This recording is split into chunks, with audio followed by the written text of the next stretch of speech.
ॐ यो ब्रह्माणं विदधाति पूर्वं यो वै वेदं स प्रणोति तस्मै तं देवम् आत्मबुद्धिप्रकाशं मुमुर्षु वै शरणम् अहं प्रपद्ये। ॐ शान्तिः शान्तिः शान्तिः। शङ्करं शङ्कराचार्यं केशवं बादरायणं सूत्रभाष्यकृतौ वन्दे भगवन्तौ पुनः पुनः। ईश्वरो गुरुरात्मेति मूर्तिभेदविभागिने व्योमवद्व्याप्तदेहाय दक्षिणामूर्तये नमः। ओम शांति शांति शांति। परम ब्रह्म परमात्मा के श्री चरण में सतत नमन करते हुए आत्मा स्वरूप भक्त वृंद भक्तिमयी माताएं, तो भगवान ने बता रहे थे जोग क्या है। जोग मतलब जोड़ना, अपने को परमात्मा से जोड़ना, यही जोग है।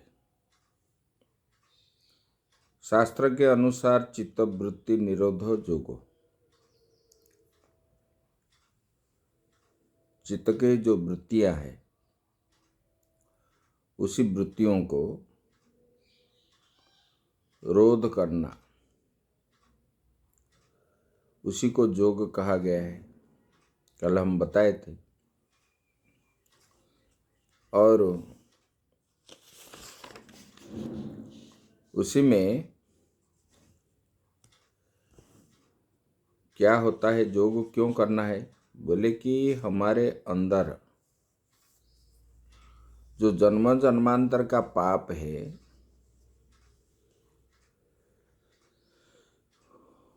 वो क्या होता है, न धो डालता है। बोले कि भक्ति करने के बाद ही योग करना है। बोले कि भक्ति युक्त पुरुष जो होता है वो 14 भुवन को पवित्र कर लेता है। पुनाति भुवनम पुनाति, सारे भुवन को, 14 भुवन जो है, नीचे 7 ऊपर 7, ये सबको पवित्र कर लेता है, सारे लोगों को। बोले कि क्योंकि भक्ति योग से जीव जो है कर्म छोड़ देता है और उसी में भगवान के प्रति जब मन लग जाता है तब जो है विषय आदि भोग भोगने का छूट जाता है। पहुंचने पर, छत के ऊपर पहुंचने पर सीढ़ी की जरूरत नहीं है। ऐसे हम जब भगवान से जुड़ जाते हैं, वो तो सर्वेश्वर है, और जब उनके पास जो पहुंच जाता है, उनका जो है कोई विषय की जरूरत नहीं है, अपने आप सब मिल जाता है। क्योंकि शरीर धारण के लिए जो जो चाहिए अपने आप मिल जाता है। जैसे कि हम बोलते हैं, ईश्वर जब देते हैं तो छप्पर फाड़ के देते हैं। एक महात्मा जी सत्संग कर रहे थे, तो उन्होंने यही शब्द बोले, जब देते हैं तो छप्पर फाड़ के देते हैं। तो वहां पर एक दुष्ट व्यक्ति था, उन्होंने बोले कि देखेंगे अगर भगवान देते हैं तो छप्पर फाड़ के कैसे देते हैं, अगर मुझे नहीं दिया तो मैं आपको देखूंगा। महात्मा जी को बोल के चला गया। बोले कि भगवान कैसे देते हैं हम देखते हैं। और उन्होंने बोला कि मैं भोजन नहीं करूँगा, मन में संकल्प कर लिया। बोले कि अगर घर में रहूं तो लोग मुझे खिलाएंगे। उन्होंने जंगल को चला गया और जा कर के एक पेड़ के ऊपर चढ़ गया। बोले कि यहाँ मुझे कोई नहीं देखेगा और मुझे कैसे भगवान भोजन खिलाते हैं हम देखेंगे। तो उसी जंगल में कुछ डाकू रहते थे और गांव वालों में, आसपास गांव वाले वो डाकुओं को भोजन वहां पहुंचाते थे। वो डाकुओं के लिए भोजन गांव वालों ने लाए और उसी पेड़ के नीचे रख के चले गए।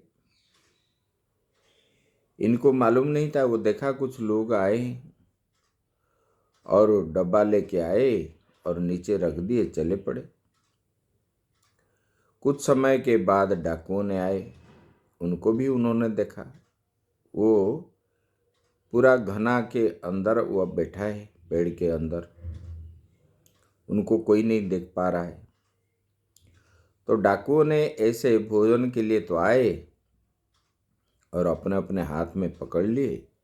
एक डाकू ने देख लिया ऊपर कोई छुपा के बैठा है, तो उनको सब साथियों को बोला कि देखो ऊपर कोई बैठा है, इसमें तो कोई विष मिलाया होगा हमको मारने के लिए। तब फिर उनको उतारने के लिए बोले पेड़ से नीचे उतरो। तो ये उतरा ही नहीं। तो बोले कि देखो हम प्रेम से बोल रहे हैं, आप उतर आओ।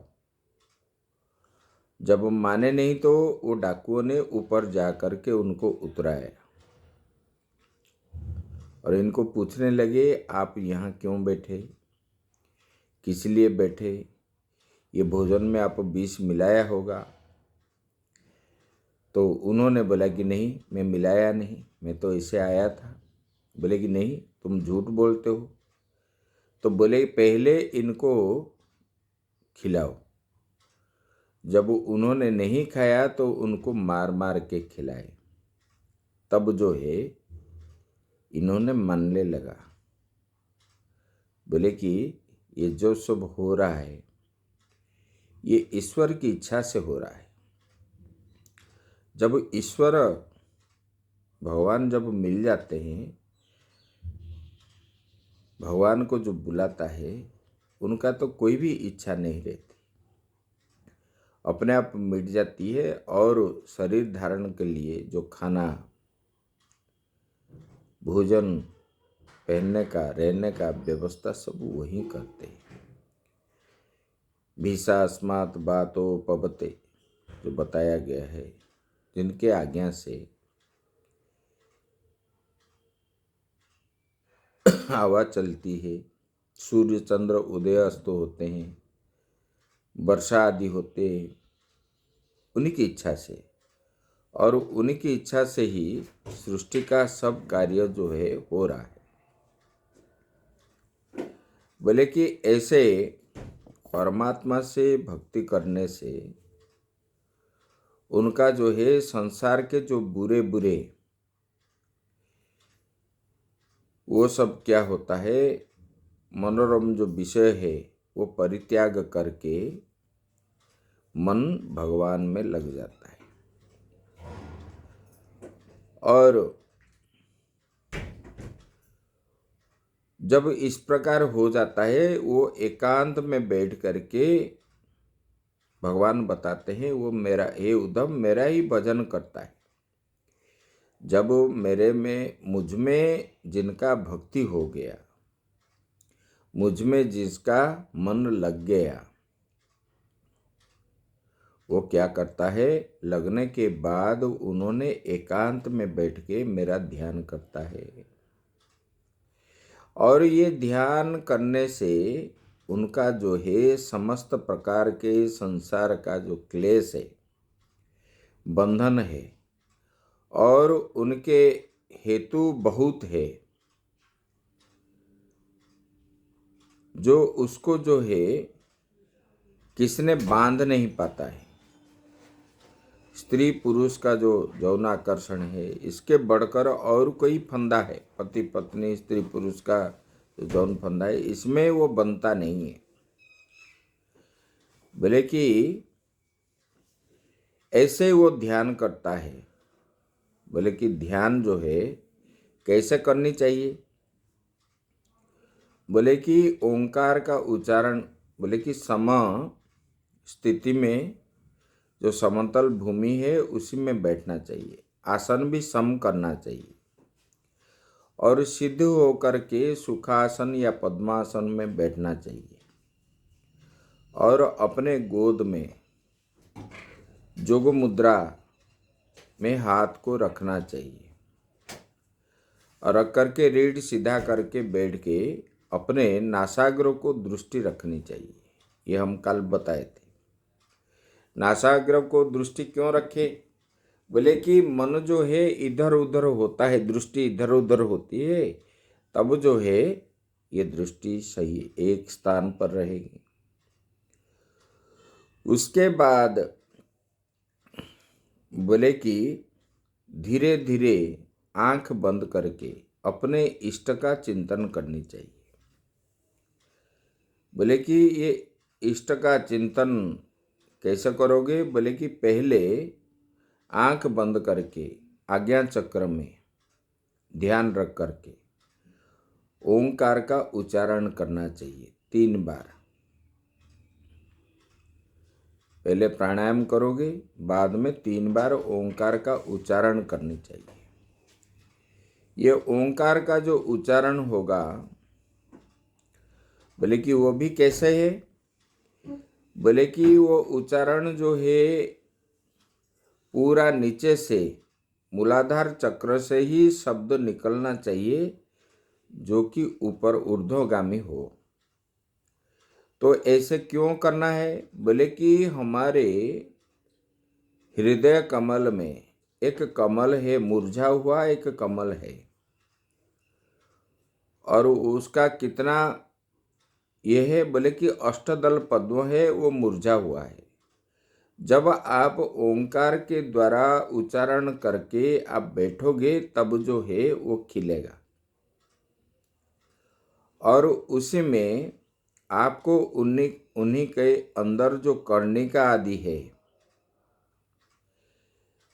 वो आपको जो है सोने का या सूर्य का किरण जैसे, तो बोले कि इसी के अंदर ही सूर्य का चिंतन करना चाहिए, और जो है चंद्रमा का चिंतन करना चाहिए, और उसी के अंदर अपने इष्ट जिसको मानते हो, चाहे राम हो, चाहे कृष्ण हो, चाहे शिव हो, चाहे दुर्गा हो, उसी को चिंतन करना चाहिए। बोले कि हे उद्धव, कर्णिकायाम न्यसेत सूर्य सोमग्निनुतरोत्तरम। बोले कि आप उसी परमात्मा का दर्शन करना चाहिए। बोले कि ध्यान अर्थ जो है वो आग नहीं है। अपने मंत्र में मंत्र मूर्ति के रूप में भगवान का ही ध्यान करना चाहिए। गुरु जी ने जो मंत्र दिया, उसी मंत्र का अर्थ को चिंतन करना चाहिए, क्योंकि मन बाहर न जाए, और उसी के अंदर अपने इष्ट को भी दर्शन करना चाहिए। और ऐसे नित्य करते करते जब जाओगे, तब जो है कुछ दिनों के बाद, जैसे ध्रुव जी ने अपने हृदय के अंदर भगवान नारायण को दर्शन किए थे, इसी प्रकार आपका जब चित्तवृत्ति निरोध हो जाएगा, भगवान में मन लग जाएगा, संसार और दिखेगा नहीं, विषय आदि छूटने के बाद आप जो है वही परमात्मा को आपके अंदर देखोगे। जैसे मुरली मनोहर की चतुर्भुज के रूप में भगवान का रूप या शिव जी का रूप या दुर्गा का रूप आप दर्शन करोगे। बोले कि उसके बाद आप जो है अपने स्वरूप को आप पहचानोगे, क्योंकि परमात्मा से हम अलग नहीं है, जीव ब्रह्म ही है। जीवो ब्रह्मैव भवति, अहम ब्रह्मास्मि, ये ज्ञान, मैं ब्रह्म से अतिरिक्त और दूसरा चीज है ही नहीं। ईश्वर अंश जीव अविनाशी, ये ईश्वर जो है, भाई जीव जो है ये ईश्वर का अंश है। अमल अचल सहज सुख राशि, इसमें ना कोई मेल है, ना ये इधर उधर होने वाला है, और इसको प्राप्त करना सहज है। लेकिन संसार के जो बंधन में बंधे होने के कारण ही ये जीव जो है अपना स्वरूप को भूल जाता है। तब वो बोलते हैं कि मैं ऐसा हूँ, मैं तैसा हूँ, मैं उनकी बेटा हूँ, इनका पुत्री हूँ, इसका जो है पत्नी हूँ, इस प्रकार सोच में आता है। जब उसी के अंदर ध्यान करते करते आप अपने स्वरूप को जान जाते हो, तब उसके बाद वो और किसी को नहीं जानता। अपने स्वरूप में ही वो स्थित रहता है, ना उनको कोई सुख होता है ना दुख होता है। आत्मा का जो स्वरूप है, ऐसा नित्य करने पर कोई गाली देने से भी फर्क नहीं पड़ता, कोई दुख आने पर कोई फर्क नहीं पड़ता, ना सुख आने पर भी कोई फर्क पड़ता है। बल्कि ऐसे तत्र लब्ध पदम चित्तम आकृष्य व्योमनि धारयेत् तच्च त्यक्त्वा मदारोहो न किंचित अपि चिंतयेत्। भगवान कहते हैं हृदयाकाश में चित्त को खींचकर फिर उससे परमात्मा अवलंबन कर दे तो मदारोहो न किंचित अपि चिंतयेत्, दूसरा कुछ भी चिंतन ना करे, ऐसे ही हो जाता है। वो समाहित मति जो है हो जाता है। बोले कि मामेवात्मना नमात्मनि, और अपने आप का ही स्वरूप को देखे, और सबके अंदर जो है उनको वही आत्म भाव दिखेगा। ध्यान खुलने के बाद जितने सारे जीव है सब में, बोले कि ये ध्यान करने का समय, बोले कि जो करता है, जो जोगी है, जो भी कुछ है, बोले कि उसको क्या होता है, बोले कि देवताओं ने उनको विघ्न डालते हैं, ये ऊपर न जा पाए, इसलिए उनको जो है प्रलोभन दिखाते हैं। प्रलोभन मतलब किसको धन की, किसको स्त्री की, किसको ये, क्योंकि जो घोर तप करते हैं उनको देवता लोग विघ्न डालते हैं, क्योंकि देवता सोचते रहते हैं कि इनके द्वारा मुझे जो प्राप्त होता है ये इसी स्थिति में आ जाने पर और मुझे ये प्राप्त नहीं करेगा। इसलिए बताते हैं सुर नर मुनि सब की रीति, स्वार्थ लागी करहि सब प्रीति। देवताओं के लिए आप पूजा करते हो तो देवता आपको फल देते हैं। जैसे नंद बाबा ने भगवान कहने पर बंद कर दिया तो इंद्र ने वहां पर कोपान्वित हो करके उन्होंने वहां पर क्या छोड़ा, ना बरसने लगा दीर्घ दिन तक, बोले कि देवता भी विघ्न डालते हैं। बोले कि उससे भी जब जोगी आगे चला जाता है, उसमें सब सिद्धियां देने के लिए भी रास्ते में बताते हैं। वो बताते हैं कि सिद्धियां कितना सिद्धि है। बोले कि 18 सिद्धि है, लेकिन मुख्य सिद्धि जो है 8 प्रकार के है। हनुमान चालीसा में आता है ना, अष्ट सिद्धि नवनिधि के दाता। बोले कि ये जो 8 सिद्धि है मुख्य, ये अणिमा महिमा लाघिमा, ये क्या है? अणिमा जो है छोटे से छोटे हो जाओगे, और महिमा मतलब अपना शरीर को आप बृहत कर पाओगे। बोले कि छोटा बन जाना, महिमा हो जाना, और लाघिमा मतलब हल्का बन जाना, एकदम हल्का, ये सिद्धि प्राप्त होता है। और फिर असिता बसिता प्राकम्य, ये सब 8 सिद्धि जो स्वाभाविक है। जैसे कि कोई किसी ने भूख प्यास को जीत लिया, किसी ने जल के ऊपर चल गया, किसको जो है अदृश्य हो गया, ये सब सिद्धियां ये देवता आपको देंगे। मतलब जब भगवान को हम, परमात्मा को हम प्राप्त होंगे, हमारा लक्ष्य होना चाहिए हम वहां पर पहुंचे।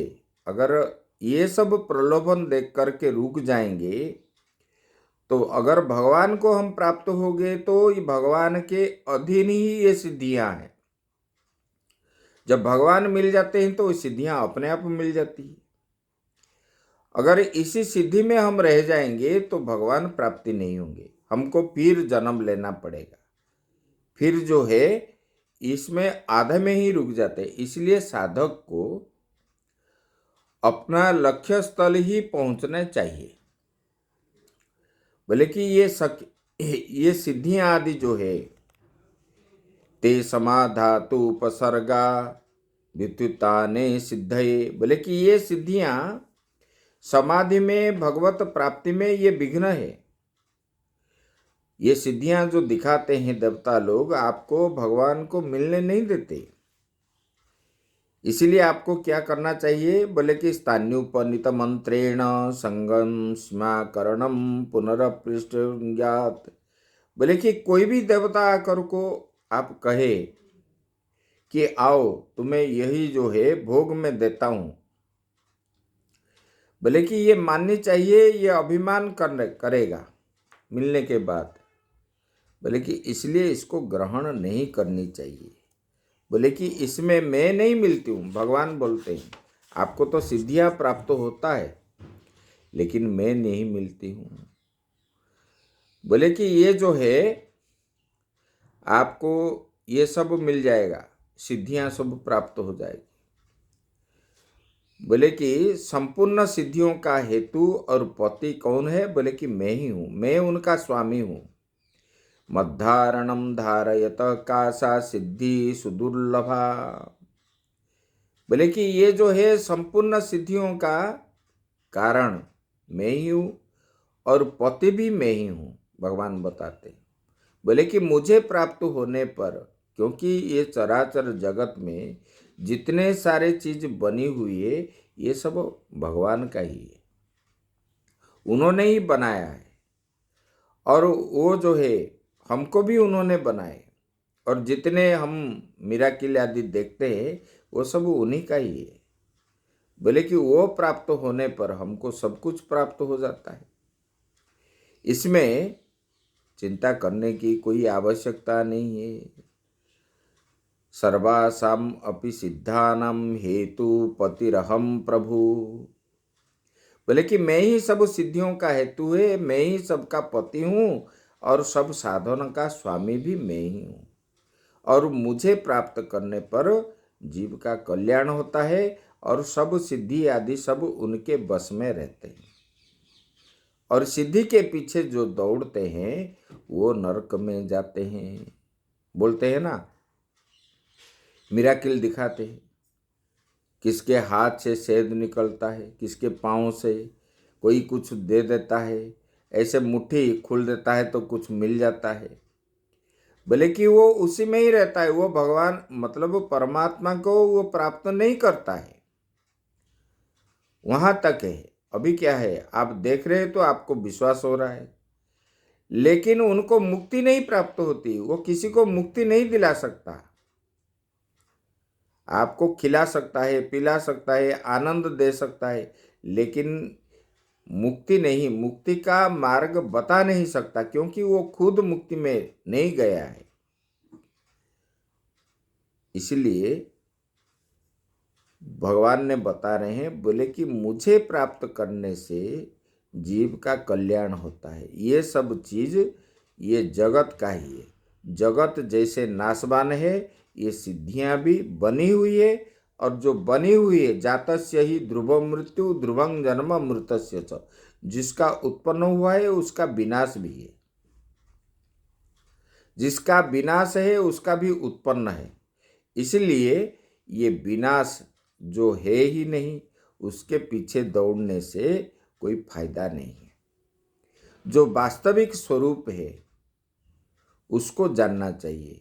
जो संसार में तीनों काल में जो रहता है वही अविनाशी परमात्मा है, आत्मा है। इसको खोजो, इसको जानो, और इसको जब जान जाओगे तब जो है आपका कल्याण ही है, और ये संसार के सांसारिक बंधन में आप फंसोगे नहीं, और आपका परमात्मा की प्राप्ति हो जाती है। बोले कि ऐसे ये सिद्धियां आदि ये अपना जो है बंधन का कारण है। इसलिए बड़े बड़े जोगी भी योग करते करते भ्रष्टाचार हो जाते हैं, सिद्धियों को देख करके अपने बस में नहीं रह पाते। देखो, विश्वामित्र जी 10,000 साल तपस्या की, और मेनका ने आया तो 1 मिनट में उनका सब तपस्या भंग हो गई। मेनका के पीछे वो भाग दौड़े। तो बोले कि ये सिद्धियां को विघ्न डालने वाले ऐसे होते हैं। देवता चाहते हैं कि मेरा पद न ले जाए, इंद्र भी चाहते हैं मेरा इंद्रासन न चले जाए, अग्नि देवता भी यही चाहते हैं। इसीलिए वो चाहते हैं ये आगे ना बढ़े। बोले कि इसलिए जीव का श्रेय किस में है? परमात्मा में ही है। परमात्मा का ही भजन करना, कीर्तन करना, मनन करना, यही श्रेय है। इतना ही कह करके वाणी को यही विराम देते। ओम पूर्णमदः पूर्णमिदं पूर्णात् पूर्णमुदच्यते पूर्णस्य पूर्णमादाय पूर्णमेवावशिष्यते। ओम शांति शांति शांति।